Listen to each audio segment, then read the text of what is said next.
My name is Andrew Watt, and here's another video in this Geometry for Magicians series.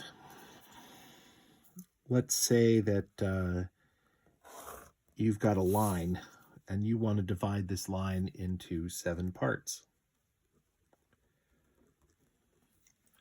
7 parts. That's what we want. And we want to divide this line into 7 parts because we want to make an arch that has 7 parts in honor of the 7 visible planets, let's say. So the first thing that we're going to do is do a perpendicular bisector. And we do a perpendicular bisector by drawing 2 arcs from the ends. We can call these points A and point B. And the result is that we're going to get a line, or the 2 arcs are going to cross one another, and we're going to get a line that goes through here, and that's going to be at a right angle to this line. We're not going to draw that line because it might not be in the right place. What we are going to do is draw these lines. And for a variety of reasons, these 2 lines are parallel to one another. This line and this line are parallel to one another. That is to say, they don't meet in infinity. They always run at exactly the same distance relative to one another. That's fine. Now, we said that we want to divide this line up into 7 parts. So we're going to take another compass like this,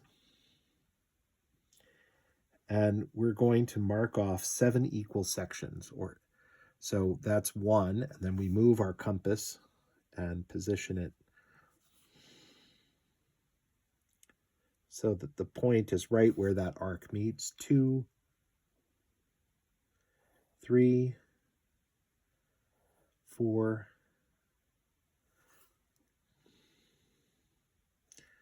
5, 6, 7, and we're going to go in the other direction. 1, 2, oh, slipped, 3, 4, 5, 6, 7.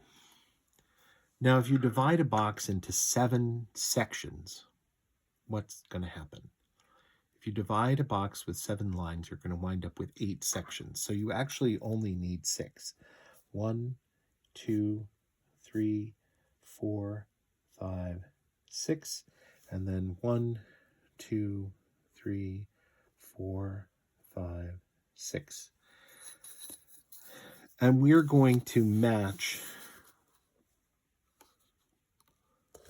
1 with 6, 2 with 5, 3 with 4, 4 with 3, 5 with 2, 6 with 1, and we've got 1, 2, 3, 4, 5, 6, 7. And you might think, oh, but Andrew, how do you know that they're equal distances? Well, you can set your compass to this distance and walk the distances, right? Here's 1, and there's 2, and I haven't got my point exactly positioned. There's 3, there's 4, there's 5, there's 6, there's 7. And it's not exactly right, and part of that is that I'm not setting my tools as precisely as I should. But we've drawn 2 parallel lines. We have divided them up into equal sections in both directions, starting from here out to 6, starting from here out to 6, dividing it into 6 equal segments, and the result is that this line is going to be divided into 7 equal segments, which, you know, in a magical context, we can label as Luna, Mercury, Venus, Sun, Mars, Jupiter, and Saturn. And now we're in a position to draw the 7 heavens. If we had added 8, then we would have a position for Earth as well. If we had divided our line into 10 sections, then we would also have places for Uranus, Neptune, Pluto, and then the higher Oort cloud. And that gives you some sense of how to go about dividing a line up into segments.